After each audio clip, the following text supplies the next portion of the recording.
Assalamualaikum warahmatullahi wabarakatuh. Selamat pagi para praktisi training, para praktisi learning and development, para trainer, para fasilitator pembelajaran, dan para penyelenggara program pembelajaran dimanapun Anda berada. Sahabat sekalian, apakah saat ini Anda sedang mempertimbangkan untuk melaksanakan kembali kelas offline?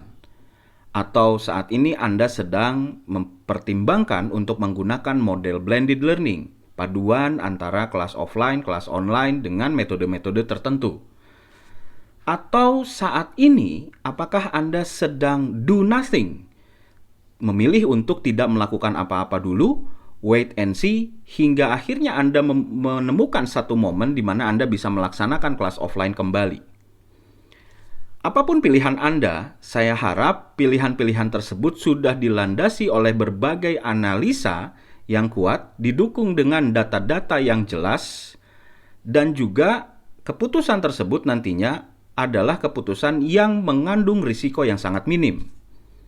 Jangan sampai keputusan Anda melaksanakan kembali kelas tatap muka secara offline itu hanya dilandaskan karena keputusasaan terhadap pelaksanaan kelas-kelas online yang selama ini berlangsung.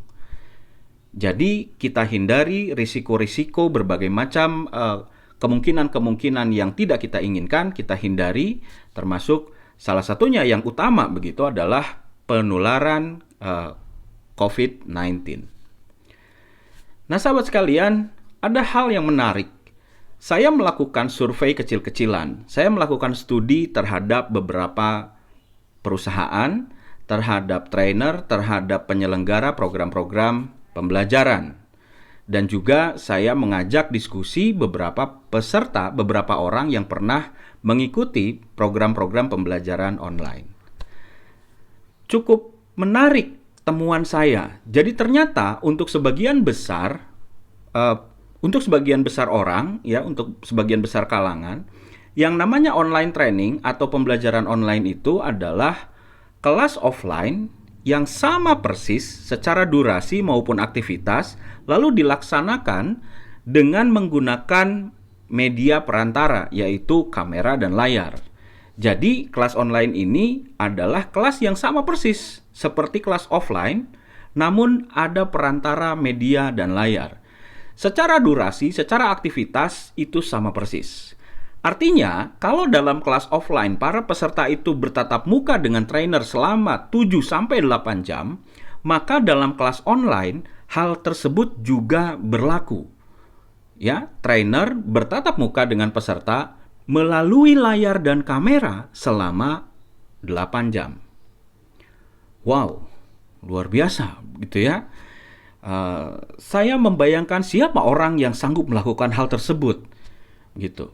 Nah, sahabat-sahabat sekalian, Anda boleh melakukan googling, Anda boleh mencari berbagai macam informasi, berbagai macam sumber. Bagaimana jika proses tersebut dilakukan secara berlama-lama, itu akan menimbulkan kelelahan pada kita. Trainernya mengalami kelelahan, pesertanya juga mengalami kelelahan.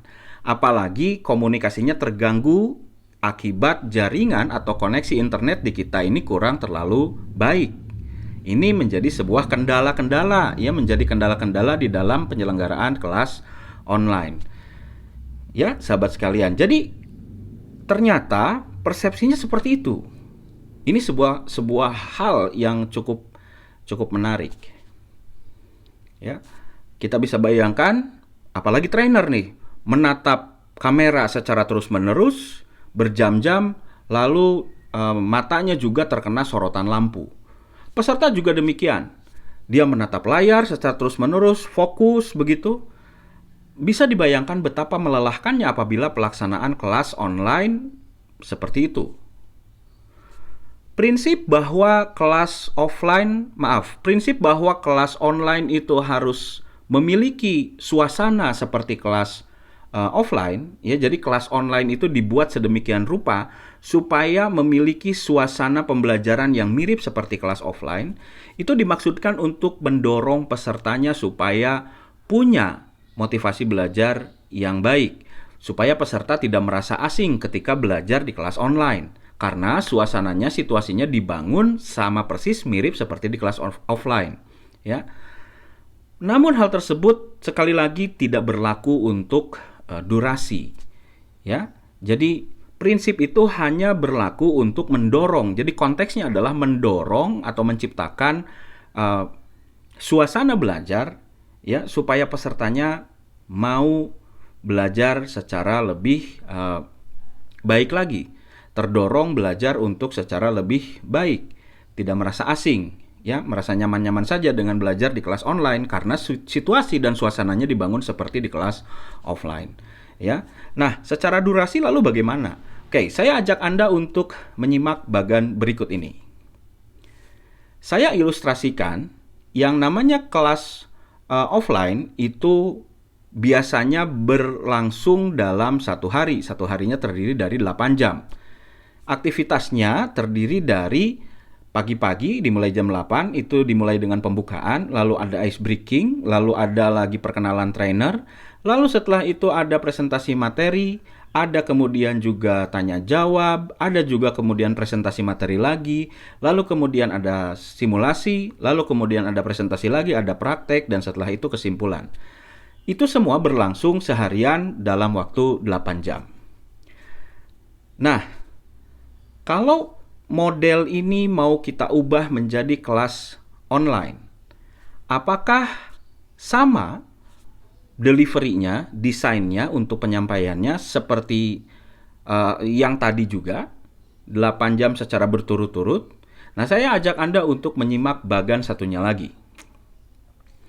Oke, bisa kita lihat, yang namanya durasi kelas online itu secara prinsip sama seperti kelas offline. Hanya saja di sini terjadi pembagian media dan aktivitas, atau terjadi pembagian aktivitas dan media. Ya, yang pertama adalah ada media atau ada aktivitas kelas virtual. Apa ini kelas virtual? Kelas virtual ini merupakan ruang di mana para peserta dan para trainer atau fasilitator itu bisa berkomunikasi untuk melakukan komunikasi pembelajaran.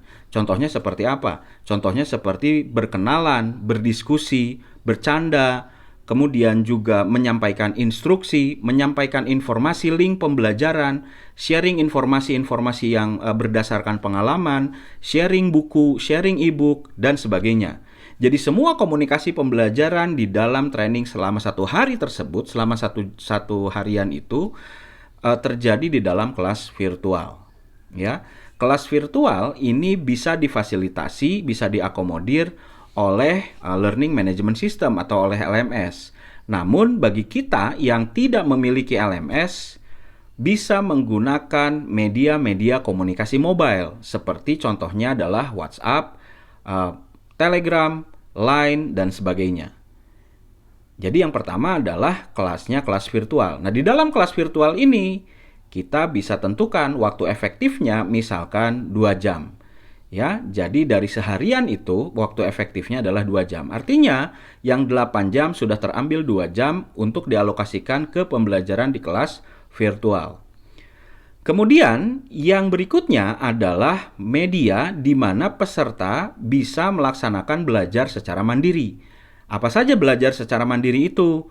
Belajar secara mandiri contohnya menonton video, belajar dari video yang di-share di YouTube, atau menyimak screencast, ya, presentasi video, kemudian juga membaca file-file PDF, atau juga mencoba-coba sendiri latihan, dan sebagainya. Itu adalah aktivitas belajar mandiri. Yang mana aktivitas belajar mandiri ini berarti tidak dilepas begitu saja oleh fasilitator. Tetapi proses belajar mandiri juga ini dikontrol, difasilitasi melalui proses komunikasi di kelas virtual tadi. Ya, jadi yang kedua adalah kelas di mana peserta bisa belajar mandiri. Ya, kelas belajar mandiri. Nah, di kelas belajar mandiri ini, katakanlah kita alokasikan waktu selama 2 jam. Selama proses pembelajaran mandiri berlangsung, peserta bisa menentukan aktivitasnya apa saja. Ya, dia bisa menyimak sambil bekerja, dia bisa belajar atau membaca sambil di dalam perjalanan dia bisa membaca sambil beraktivitas yang lain, misalkan sambil berolahraga dan sebagainya. Kita sediakan dengan berbagai macam media untuk memudahkan para peserta menyimak pembelajaran-pembelajaran yang disampaikan. Medianya bisa berupa video, bisa berupa podcast, bisa berupa juga PDF, bisa juga berupa presentasi interaktif, dan lain sebagainya.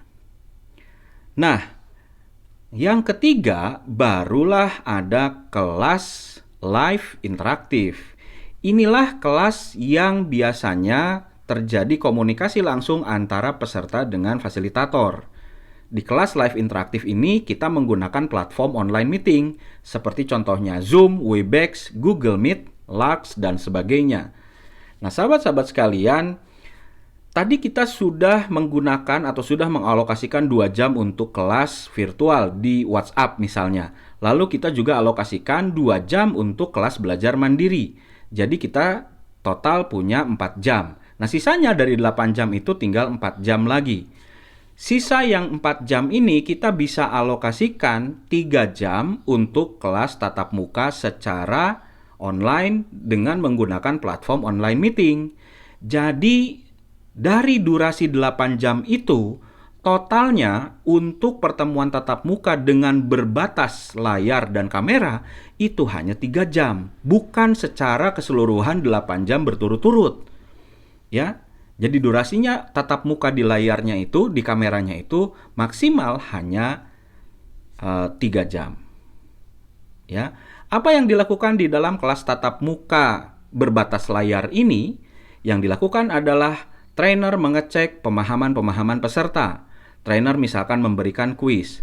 Trainer mendemonstrasikan cara yang tepat atau cara yang benar untuk melaksanakan suatu aktivitas yang sudah dipelajari oleh peserta.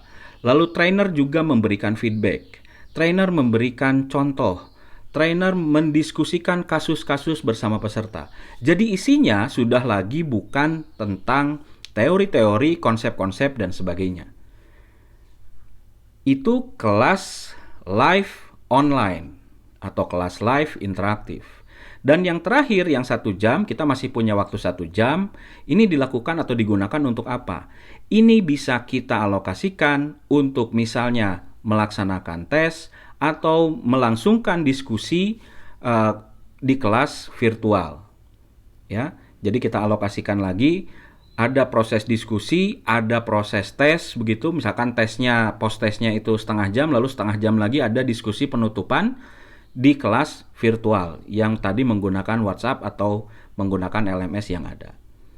Nah, sahabat-sahabat sekalian, itu perbedaan antara desain untuk delivery kelas offline dan desain untuk delivery kelas online. Jadi, secara prinsip, secara durasi itu memang tetap 8 jam. Karena kita tidak mungkin mengubah durasi pembelajaran itu. Kenapa tidak mungkin? Durasi pembelajaran biasanya sudah ditetapkan, sudah diperhitungkan ya sesuai dengan kebutuhan peningkatan kompetensi dari SDM-nya. Dia sudah diturunkan dari strategi bisnis, diturunkan ke kompetensi organisasi, diturunkan lagi ke standar kompetensi yang harus dimiliki oleh setiap SDM, dan diturunkan lagi ke setiap jabatan-jabatan atau ke setiap orang yang ada di perusahaan itu. Maka muncullah angka kebutuhan pembelajaran yang harus dipenuhi. Kita tidak mungkin mengubah durasi itu. Tapi kita memungkinkan untuk mengubah pendekatannya, mengubah media-media dan aktivitasnya. Dan dalam hal ini jangan disamakan aktivitas di dalam kelas offline dengan kelas online. Karena Anda bisa bayangkan sendiri, kelas offline ya dalam persepsi masyarakat selama ini, kebanyakan orang selama ini, kelas online adalah kelas offline yang dibatasi oleh layar dan kamera dengan aktivitas yang sangat mirip.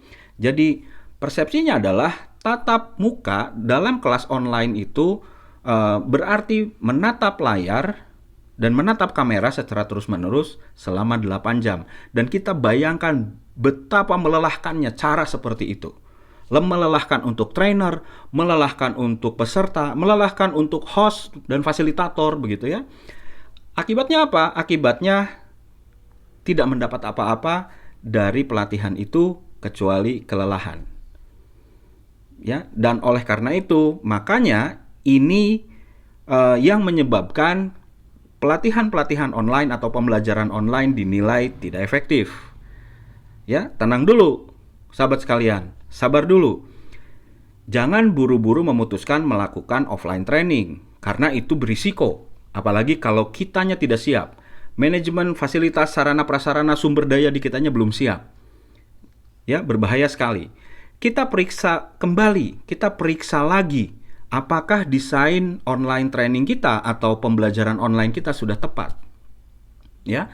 Nah, di masing-masing media dan aktivitas tadi itu ada pengelolaannya. WhatsApp bagaimana pengelolaannya, ya. Live chat di LMS bagaimana pengelolaannya, bagaimana menyapa peserta, bagaimana menghidupkan suasana belajar di kelas virtual. Lalu bagaimana menyemangati peserta supaya bisa belajar mandiri, bagaimana caranya memfasilitasi penggunaan platform online meeting, dan juga bagaimana caranya mengoptimalkan online meeting platform tersebut untuk berbagai aktivitas pembelajaran yang aktif. Nah, untuk itu, sahabat sekalian, saya dalam kesempatan ini juga ingin mengajak Anda semua untuk lebih mengenal pengelolaan kelas online yang efektif melalui sebuah workshop ya yang akan diselenggarakan pada tanggal 12 dan 13 Agustus 2020. Workshop ini akan dipandu oleh fasilitator yang cukup berpengalaman. Mereka adalah associate dari Trainindo Media Educa yang saya supervisi langsung proses pelatihannya, materinya juga pengembangan materinya. Beliau-beliau ini sudah punya pengalaman dalam hal pengelolaan kelas online. Ada Mbak Nelly Matias dan juga Mas Panji Priyambudi. Saya juga akan hadir di sana untuk menyertai Anda dalam pembelajaran ini, untuk membantu Anda berdiskusi, untuk memandu Anda tanya jawab misalnya kalau ada hal-hal yang mungkin perlu disupport oleh saya. Ya, jadi pastikan Anda hadir di kelas tersebut karena di kelas itu Anda akan mendapat pemahaman bagaimana caranya mengelola aktivitas-aktivitas dan media-media tadi di dalam kelas online sehingga kelas online-nya menjadi jauh lebih efektif lagi. Ya, itu saja sahabat sekalian sharing dari saya. Jadi sekali lagi pastikan keputusan Anda adalah keputusan yang sudah dilandasi oleh berbagai analisa dan sudah melalui proses pengujian serta perbaikan-perbaikan. Ya, jangan sampai keputusan yang diambil itu adalah keputusan desperate, keputusan yang berlandaskan pada putus asa. Jadi bukan keputusan jadinya ya, keputusasaan malah. Ya, dan itu mengandung risiko yang berbahaya sekali. Tetap semangat, tetap sehat, banyak aksi di kelas online. Saya Muhammad Isman. Kita jumpa lagi dalam sharing berikutnya dan kita ketemu lagi dalam workshop. Ingat ya, ini workshop. Jadi kok tadi saya bercerita tentang kelas online, ada grup WA, ada segala macam. Kok ini cuma hanya sekedar melaksanakannya di Zoom. Ingat teman-teman sekalian, yang ini saya ambil hanya satu part saja, yaitu hanya di proses workshopnya saja. Ya, atau hanya kelas live online-nya saja. Oke, anyway, kita bahas nantilah ya, kenapa melakukannya begini, kenapa melakukannya begitu, apa strategi dan pertimbangannya. Kita diskusikan nanti, sampai ketemu di tanggal 12-13 Agustus 2020, dan sampai jumpa lagi di sharing-sharing saya berikutnya. Assalamualaikum warahmatullahi wabarakatuh.